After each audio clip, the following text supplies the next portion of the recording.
Have you ever apologized for crying, even when you couldn't stop it? Maybe someone looked at you with disappointment. Maybe they told you to calm down, to toughen up, to stop being so emotional. After hearing those words enough times, you begin to wonder if something is wrong with you. Why do other people stay calm while your eyes fill with tears? Why does a touching movie stay with you for days? Why can one heartfelt conversation leave you emotionally exhausted? Most people believe crying is proof of weakness. Psychology suggests something completely different. What if crying isn't evidence that you're emotionally fragile, but evidence that your mind experiences life at a much deeper level? Today, we're exploring the hidden psychology behind people who cry easily. Not to romanticize sensitivity, not to excuse emotional instability, but to understand why some people feel the world with an intensity that others may never experience. And once you understand what's happening inside the mind, you'll never look at tears the same way again. Most of us learn very early that emotions should be hidden. Children rarely hear, "It's okay to cry."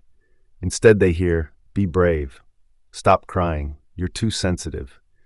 For many people, tears become something embarrassing, something that must be controlled, especially for boys. But girls often receive the same message in a quieter form. Don't be dramatic. Don't overreact. Don't make people uncomfortable. Little by little, an invisible lesson forms. Strong people don't cry. So every tear begins to feel like failure.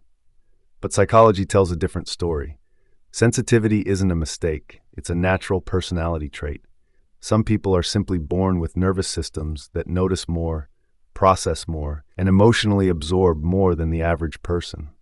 Research suggests that around 1 in 5 people naturally experience the world this way.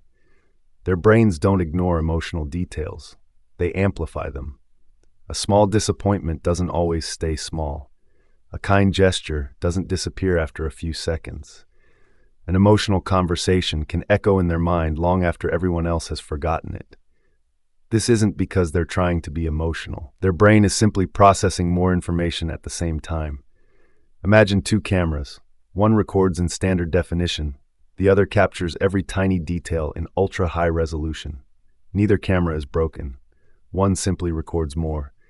The emotionally sensitive mind works in much the same way. It notices subtle facial expressions, small changes in someone's voice, moments of hesitation, unspoken sadness hiding behind a smile. While other people only hear words, sensitive people often hear emotions, and that changes everything. Have you ever walked into a room and immediately sensed that something was wrong?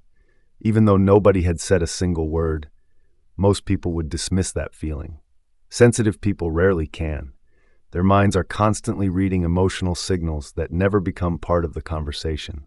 A forced laugh, a smile that lasts just a little too long, a pause before someone answers a simple question. These details seem invisible to most people, but to someone who cries easily, they can feel impossible to ignore. Psychologists often describe this as heightened emotional awareness. It isn't magic. It isn't mind reading. It's simply a brain that spends more energy processing emotional information. Instead of scanning only for facts, it also scans for feelings. And because of that, emotionally sensitive people often carry experiences that don't even belong to them. Have you ever watched someone else cry, only to feel tears filling your own eyes? Not because you knew their story, not because their pain affected your life, but because something inside you responded automatically. This is one of empathy's most remarkable abilities. Your brain doesn't just recognize another person's emotions. Sometimes it mirrors them. For people with high emotional sensitivity, that mirror is exceptionally clear. Another person's heartbreak can feel strangely personal. A stranger's act of kindness can bring unexpected tears. Even a fictional character can leave a lasting emotional impact.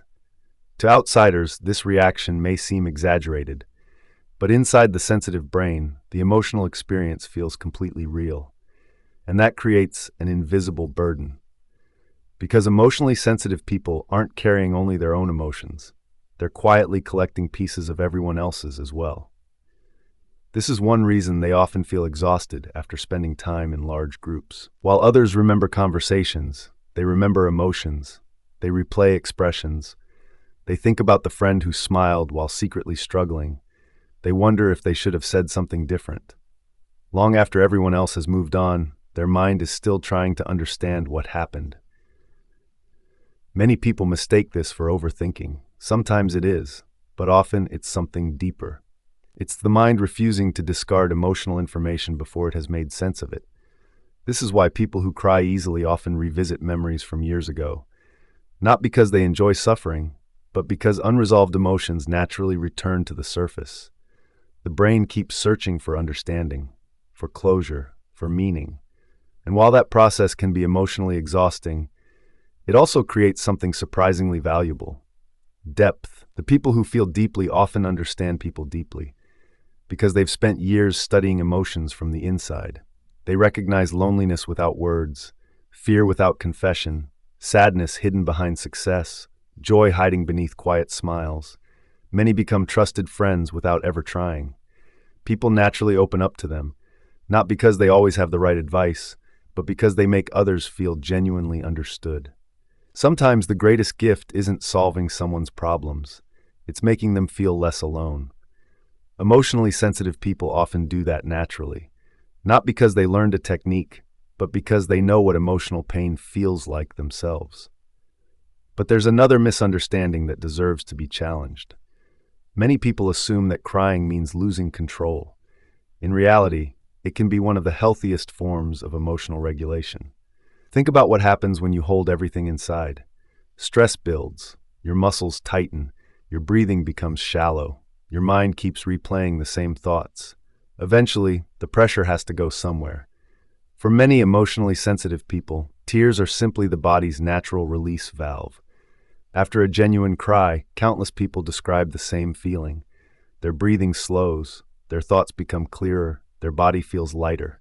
It's almost as if the nervous system has completed a process it was trying to finish all along. In other words, crying isn't always a breakdown. Sometimes it's recovery. Sometimes it's healing. Sometimes it's the moment your body finally says, "We don't have to carry this alone anymore." Ironically, the people who never allow themselves to cry may not be stronger. They may simply be delaying emotions that will eventually appear in other forms. Stress, anger, emotional numbness, burnout. The body always finds a way to speak, if not through tears, then through something else. Of course, emotional sensitivity also requires wisdom. Feeling everything doesn't mean believing every feeling. Compassion should never become self-sacrifice. Empathy should never erase healthy boundaries. Emotionally strong people learn an important balance. They allow themselves to feel deeply, without allowing every emotion to control every decision. They recognize sadness without becoming hopeless. They acknowledge fear without surrendering to it. They experience disappointment without letting it define who they are.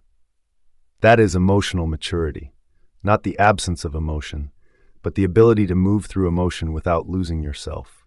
Perhaps that's why some of history's greatest artists, writers, musicians, and thinkers describe themselves as unusually sensitive.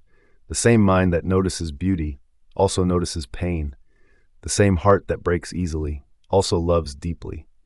Sensitivity has always been connected to creativity, to compassion, to insight, to understanding what many people overlook. The world often celebrates people who appear unshakable, the ones who never cry, never hesitate, never show vulnerability, but appearances can be deceptive. Real strength isn't pretending nothing affects you. Real strength is remaining open in a world that constantly encourages you to close your heart. It takes courage to stay compassionate after disappointment. It takes courage to keep trusting after betrayal. It takes courage to keep caring when indifference would be easier. And perhaps, it takes courage to cry when your heart genuinely needs to. So if you've spent your life believing your tears made you weak, maybe it's time to ask a different question. What if your sensitivity has never been your greatest weakness? What if it has quietly been your greatest strength all along? Because people who cry easily often notice more, care more, love more deeply, and remain connected to the parts of life that many people lose while trying to appear strong. Never apologize for having a heart that still responds to beauty. Never be ashamed of feeling compassion when others remain indifferent. The goal isn't to become someone who never cries. The goal is to become someone who understands why they cry and learns to transform those emotions into wisdom instead of shame. If this video helped you see emotional sensitivity from a different perspective, let us know in the comments. Have you ever been told you're too sensitive? And if you found this psychology insight valuable, subscribe for more videos that reveal the hidden patterns behind human behavior. Because sometimes the people the world calls fragile are the ones carrying the greatest emotional strength of all.